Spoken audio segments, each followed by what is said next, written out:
요즘 영화를 보면은 최첨단 촬영 기술에 아주 놀라지 않을 수가 없습니다. 그냥 그렇게 화려하고 스펙타클한 영상을 어떻게 이렇게 만들 수 있는지 참 놀라지 않을 수가 없습니다. 거기다가 3D 입체 영상에 또 바이브레이션 의자에 앉아가지고 영화를 보다 보면 영화 속에 자신이 들어가 있는 것처럼 느껴지기도 합니다. 그런데 영화 속의 내용을 보면, 특히 액션 영화를 보면은 아주 굉장히 파괴적이고 또 잔인한 장면들이 나오곤 합니다. 사람을 죽이는 것이 마치 벌레를 잡듯 이렇게 아무렇게도 여기지 않습니다. 저도 영화를 많이 봐서 그런지 이제는 뭐 사람 죽는 거 봐도 그렇게 큰 쇼크를 받지 않습니다. 또 거기에 하나님이나 예수님을 찬양하고 영광 돌리는 내용은 찾아보기가 힘듭니다. 오히려 기독교에 대해서, 신앙에 대해서 나오면 좀 비꼬고 조롱하는 듯한 그런 내용들이 가끔 가다가 나오게 됩니다. 이런 상황에서 우리가 문제의식을 가지고 생각해 보아야 할 점이 있습니다. 문명이 발전하고 또 문화가 발전할수록 점점 더 비신앙적으로 되는 경향이 있다는 것입니다. 영화에서뿐만 아니라 사회 각 분야에서 이 점점 문명이 발전을 하지만 오히려 하나님을 멀리하는 현상이 나타나고 있습니다. 이것은 영적으로 볼 때 불길한 조짐입니다. 과연 이렇게 계속 나간다고 하면 문명이 발전할수록 오히려 하나님의 역사는 점점 줄어들다가 이제 이 땅에서 사라지지 않을까 하는 불길한 그러한 생각까지 하게 됩니다. 이러한 위기 현상은 이 시대에만 국한되어 일어나는 현상이 아닙니다. 이러한 현상은 가인의 후손들이 살던 시대에도 일어나고 있습니다. 인류의 조상 아담의 범죄는 그 아들 가인과 가인의 후손들에게 계승되고 성장했습니다.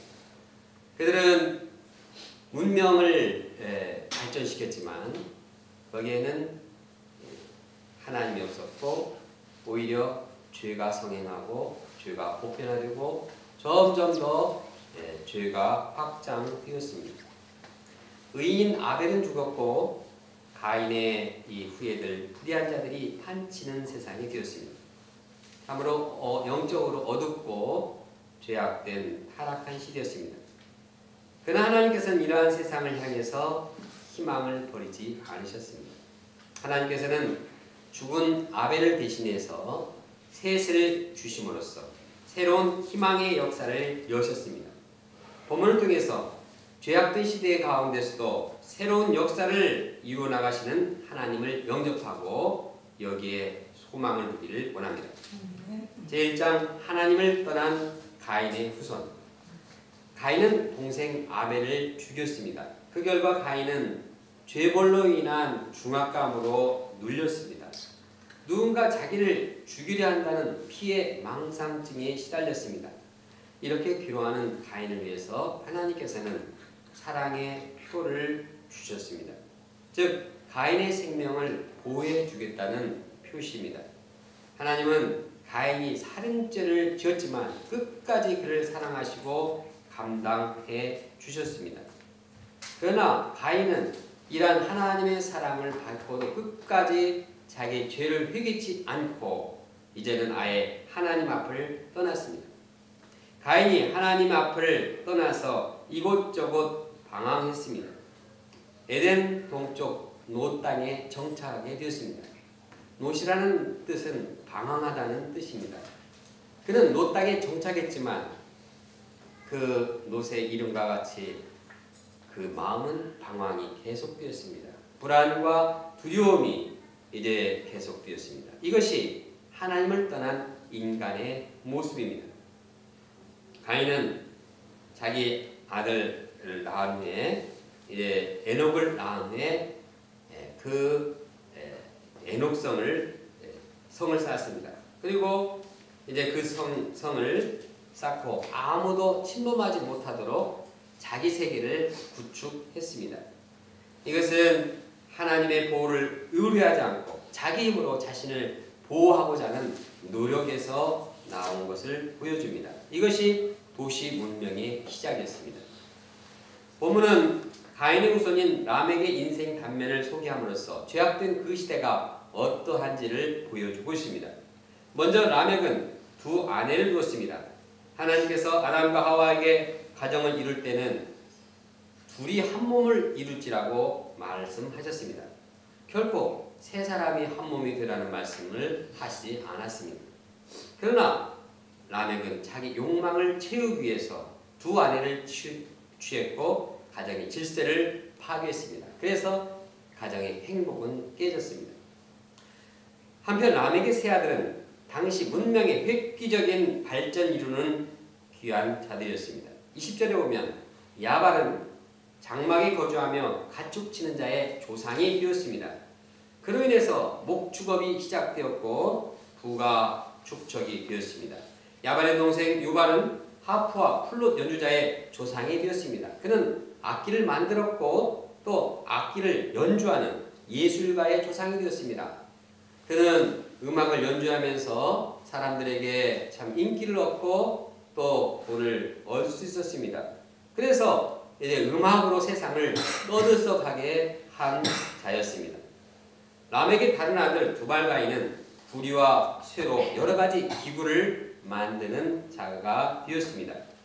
그 전까지 사람들은 돌로 기구를 만들었습니다. 그러나 이제 두발가인으로 인해서 청동과 철기 문명이 등장하는 획기적인 전환점을 이루었습니다.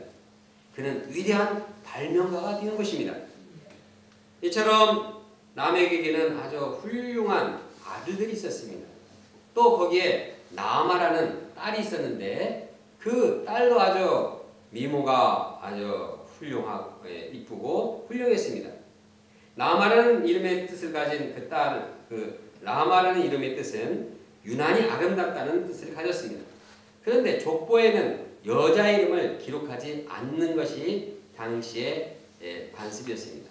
그러나 이 나아마라는 이름이 이제 기록된 것을 볼 때 이 여인이 참 특출하고 훌륭한 여인이었음을 예측하게 합니다. 당시 람액은 다른 부모들의 부러움의 대상이 되었습니다. 그는 사회 각 분야의 명성을 떨치는 아주 3명의 아들을 두었습니다. 재능 있는 그의 자녀들에 의해서 그 시대 인류 문명이 아주 획기적으로 발전했습니다. 수백 년 걸쳐서 이루어야 할 일들을 그냥 당대에 다 해낸 그 가족에서는 아주 인물 났습니다. 인물이 하나가 아니라 그냥 각 분야의 최고의 전문가들로 명성이 자자한 그러한 자녀들을 낳았습니다. 세상에서 람액만큼 자식 농사 잘한 사람이 없습니다. 요즘으로 보면 세 아들이 그냥 사회 각 분야의 명성을 떨치는 인재들이 된 것입니다. 또 훌륭한 딸을 가졌습니다. 람액만큼 세상에서 성공한 사람이 없었습니다. 그러므로 그는 세상 누구보다도 더 행복해야 했습니다. 그러나 람액의 모습을 살펴보면 그가 결코 행복하지 못했음을 발견하게 됩니다. 아내에게 들려준 람액의 노래는 그의 불행한 모습을 보여주고 있습니다. 23절과 24절 내용을 생각하면서 함께 읽어보겠습니다. 시작. 람액이 아내들에게 이르되 바다와 신라여 내 목소리를 들으라. 람액의 아내들이여 내 말을 들으라. 나의 상처로 말미암아 내가 사람을 죽였고 나의 상함으로 말미암아 소년을 죽였도다. 가인을 위하여는 벌이 700인데 람액을 위하여는 벌이 77배이로다 했더라. 이 노래를 보면 증오심과 복수심과 분노와 살기로 가득합니다. 그에게는 사랑과 용서를 찾아볼 수 없습니다. 그는 상처를 받으면 상처낸 그 당사자를 죽였습니다. 철부지인 소년이라도 봐주지 않고 보호했습니다. 이처럼 잔인한 자의 내면이 행복할 리가 없습니다. 또한 그는 죄로 인해서 두려움에 시달렸습니다. 그는 가인을 위해서는 벌이 7배이지만 아멕을 위해서는 벌이 77배라고 말하고 있습니다. 이는 누군가 자기를 죽일 것에 대한 불안과 두려움을 나타내고 있습니다. 이것이 당대 최고로 부러움을 받는 인물의 그 실제적인 모습이었습니다. 저자는 이를 기록함으로써 하나님을 떠난 자들이 그 사는 시대의 모습을 보여주고 있습니다. 즉 하나님을 떠난 자들은 문명을 발전시켰지만 인간의 존엄성은 사라지고 미움과 복수와 공포와 두려움이 가득한 세상을 만들어 나가는 것이었습니다. 지금도 이러한 현상은 동일하게 일어나고 있습니다. 사람들에게는 하나님이 주신 지혜가 있고 창조력이 있습니다. 그리고 이것을 가지고 열심히 문명을 발전시킬 수 있는 무한대한 잠재력이 있습니다. 물론 문화 문명을 발전시키는 것은 매우 좋은 일입니다. 결코 나쁜 일이 아닙니다. 문화 문명을 발전시킴으로써 사람들이 편리하고 이 문화가 주는 혜택을 많이 누릴 수가 있습니다. 그러나 여기 나타나는 심각한 문제는 문명이 발전할수록 하나님을 떠난다는 것입니다. 하나님을 떠날 때 인간의 죄 문제는 해결되지 않고 죄는 점점 깊어가고 확장되어 가는 것입니다. 인간의 존엄성이 말살되고 파괴적이고 잔인해집니다. 사람의 내면은 점점 불안해지고 이제 두려움에 시달리게 됩니다. 이것이 문명은 발전하지만 하나님을 떠난 가인의 후손들의 심각한 현상이요. 하나님을 떠난 이 시대에 직면한 불행의 모습입니다. 그러면 우리가 하나님을 떠나 문명의 발전만을 추구하는 세상에 휩쓸려서 살아야 할까요? 우리는 선택해야 합니다. 하나님을 붙들 것인가? 아니면 먼저 문명의 발전을 추구할 것인가? 문명의 발전을 추구한다니까 너무 추상적이죠. 구체적으로 하나님을 붙들 것인가? 아니면 먼저 하나님을 붙들 것인가? 하나님을 붙들 것인가? 하나님을 추구할 것인가? 아니면 직장인을 먼저 추구할 것인가? 분명한 선택을 해야 합니다. 하나님을 선택하는 것이 하나님을 믿는 자의 도리입니다. 하나님을 먼저 놓칠 때, 먼저 학문이나 직장에 얽매일 때, 그때는 점점 우리는 하나님에서 멀어지게 되고 결국 죄 문제는 점점 심각해지고 그 내면은 불안과 두려움으로 쌓이게 되는 것입니다. 우리는 하나님이냐 문화 문명을 추구하느냐 분명한 결단을 하고 신앙생활을 해야겠습니다.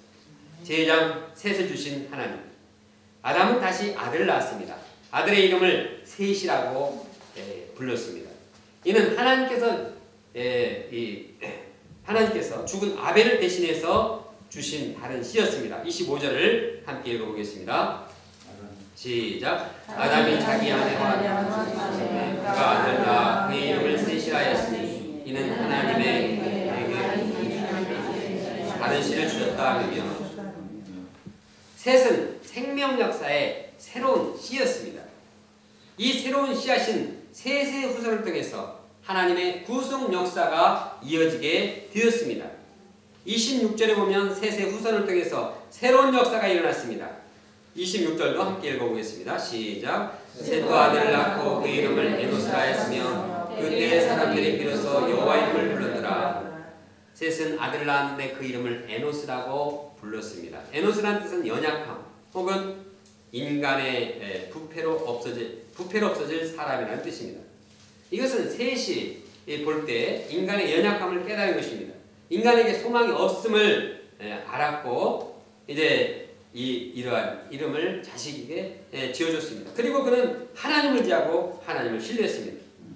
셋의 아들 에노스를 낳았을 때 사람들은 비로소 하나님의 이름을 불렀습니다. 즉 가인으로 인해서 끊겼던 공중예배가 회복되었습니다. 그들 가운데 새로운 영적인 회복의 역사가 일어나게 되었습니다. 그들이 하나님의 이름을 부르면서 어떤 일이 일어났을까요? 하나님의 이름을 부름으로써 하나님의 영광이 드러났습니다. 하나님이 하나님으로서 인정을 받게 되었습니다. 또한 하나님의 이름을 부를 때 그의 내면에 이제 감사와 기쁨으로 충만하게 되었습니다. 하나님의 이름을 부름으로써 살아계신 하나님과 대화하고 하나님과 사귐과 교제를 나누게 되었습니다. 하나님과 영적으로 함께 호흡을 하는 자들이 되었습니다. 그래서 그들은 하나님과 함께하였고 그들의 영혼은 하나님께 주시는 생명력과 기쁨으로 넘치게 되었습니다. 또한 그들이 하나님의 이름을 부름으로 인해서 이제 다른 사람도 이를 듣게 되고 전도하는 기회가 되었습니다. 이처럼 셋의 후손들을 통해서 이 땅에 새로운 영적 부흥의 역사가 일어나게 되었습니다. 더 나아가 셋은 하나님의 구속 역사의 물줄기를 이은 주인공이 되었습니다. 창세기 5장의 족보에는 아담을 이어서 노아를 탄생하기까지 족보가 나오고 있습니다. 그런데 이 족보에서 아담을 잇는 자로서 누가 소개되고 있습니까? 셋이 소개되었습니다. 가인은 명단에 없습니다. 오히려 족보에는 셋이라는 이름이 몇 번? 3번 반복됐습니다. 그만큼 셋의 존재는 하나님의 구속 역사의 귀한 존재임을 보여주고 있습니다. 이것은 세상 사람들의 관점과는 다릅니다. 사람들은 가인과 가인의 후손들이 문명을 발전시킴으로써 세상을 변화시켰고 세상을 새롭게 하는 것으로 보았습니다. 그들이 세상을 움직이는 것처럼 보였고 세상 역사를 주관하는 것처럼 보았습니다. 그러나 성경은 결코 그들의 그렇게 기록하지 않았습니다. 성경을 보면은 가인의 족보는 라멕의 아들에서 끝나고 있습니다. 더 이상 라멕의 후손들, 가인의 후손들은 없습니다. 물론 라멕과 그 세 아들이 자식을 안 낳은 것은 아닙니다. 그들을 통해서 무수한 후손들이 생겼고 아마 민족을 이뤘을 것입니다. 그러나 하나님은 하나님을 떠난 문명, 하나님을 부르지 않는 그 삶, 그 절정기에 순식간에 모든 이 단절을 시켜버리고 있습니다. 성경을 보면 당시 세상을 떠들썩하게 하던 가인의 후손들은 하나님의 구속 역사에 흔적도 없이 사라지게 되었습니다. 이것이 본문을 통해서 말하고자 하는 메시지인 것입니다. 여기서 우리는 세상 역사를 주관하시는 그 분이 바로 하나님이심을 발견하게 됩니다. 하나님께서는 역사의 주관자가 되십니다. 하나님께서는 역사의 주관자가 되셔서 죽은 아벨을 대신해서 셋을 주심으로써 하나님의 역사를 이어나가게 하신 분입니다. 역사는 인간의 문명을 발전시킴으로 일어나가는 라멕의 역사도 아니고 가인의 후손들의 역사가 아닙니다. 하나님은 아벨을 대신한 셋의 후손을 준비시켜서 영원한 구속 역사에 쓰임받게 하셨습니다. 그리고 이 새로운 씨앗인 셋의 후손을 통해서 이 땅에 보내실 예수 그리스도께서 탄생하게 하셨습니다. 하나님의 아들 예수 그리스도께서 이 땅에 오셔서 가인의 문제, 죄의 문제를 해결해 주셨습니다. 바꿔 말해서 예수 그리스도께서 구속 역사를 시작하기 위해서 지금 셋을 보내주신 것입니다. 이 얼마나 하나님의 놀라운 구원의 계획입니까? 이것은 인간이 생각할 수 없는, 예상할 수 없는 일이었습니다. 그 당시에 세상은 다 가인의 후손들, 라멕의 아들들이 다 좌지하는 것 같았고 이 세상을 움직이는 것 같았습니다. 그러나 하나님은 그런 사람들 다 잠재우고 죽은 아벨의 그 대신에 이제 셋을 통해서 새로운 영원한 구속 역사를 이루시고 그를 통해서 예수 그리스도 메시아를 탄생하고자 계획하셨고 이를 이루어나가시는 분입니다. 참으로 놀라운 참 하나님의 계획, 놀라운 하나님의 희망이 여기에 보이고 있습니다. 여기서 우리가 좀 더 생각할 내용이 있습니다. 그것은 하나님께서 셋을 주신 이유가 무엇인가? 아니, 셋을 주신 그 근거는 무엇인가를 생각해 보는 것입니다. 하나님께서 셋을 주신 그 근거는 가인이 죽인 아벨을 대신하기 위해서였습니다. 25절에 보면 아담이 아들을 그의 이름을 셋이라 하였으니 이는 하나님의 내게 가인이 죽인 아벨 대신에 다른 씨를 주셨다며. 아벨의 대신한 씨가 바로 이제 셋입니다. 아벨은 죽었습니다. 아벨은 믿음으로 하나님께 제사를 드렸고 결국 가인에게 죽임을 당했습니다. 그것이 아벨의 인생의 끝이었습니다. 우리가 이러한 아벨의 인생을 생각할 때 참 하나님 섬기다가 대죽음 당했구나. 하나님 섬기다가 이렇게 아무것도 건지지 못하고 죽음을 당한 것이 무슨 의미가 있는가? 우리는 회의에 빠질 수가 있습니다. 그러나 하나님을 향한 아벨의 그 믿음과 하나님을 위해서 이제 제사를 드리다가 희생당한 그 희생은 결코 헛되지 않았습니다. 하나님께서는 아벨의 믿음 그리고 그의 죽음의 희생을 보시고 다른 씨인 셋을 예비하시고 구속의 역사를 이루어 주셨습니다. 바꿔 말해서 셋으로 이어지는 구속 역사에 있어서 아벨의 믿음과 희생이 전제가 된 것입니다. 하나님께서는 이러한 방법으로 구속의 역사를 이루어 나가시는 분입니다. 세상이 아무리 죄악되다 하더라도 하나님께서는 신자의 믿음과 그 희생을 보시고 그를 대신할 자를 세우셔서 구속 역사를 이루어 가시는 분입니다. 예를 들어 봅니다. 모세 시대의 바로왕은 이스라엘 민족들, 자식들을 다 바다에 강에 던져 죽이도록 했습니다. 정말 이제 이스라엘의 이 물줄기가 다 끊어져야 그런 위기에 처했습니다. 그러나 그때 믿음을 가진 사람들 그리고 생명을 아끼지 않고 이제 자기를 희생할 각오로 이제 도전한 그 사람들을 통해서 한 사람 모세를 세우시고 모세를 통해서 이스라엘 구원의 역사를 이루셨습니다. 엘리야 시대의 모든 사람들은 다 바알을 섬겼습니다. 하나님을 믿으면 취직도 못했습니다. 하나님을 믿으면 핍박을 받았고 죽임을 당하였습니다.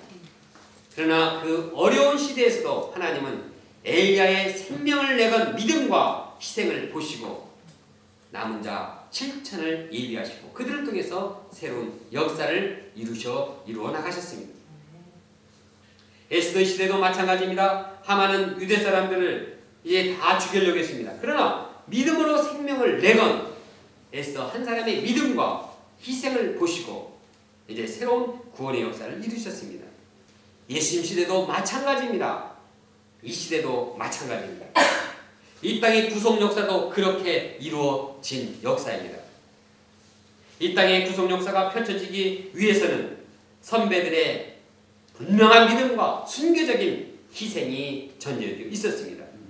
양화진에 묻힌 우리 외국 선교사님들을 비롯해서 신앙을 지키기 위해서 희생하신 우리 순교자들을 보시고 하나님께서는 다른 씨를 주셔서 새롭게 구속 역사를 이루어 가신 것입니다.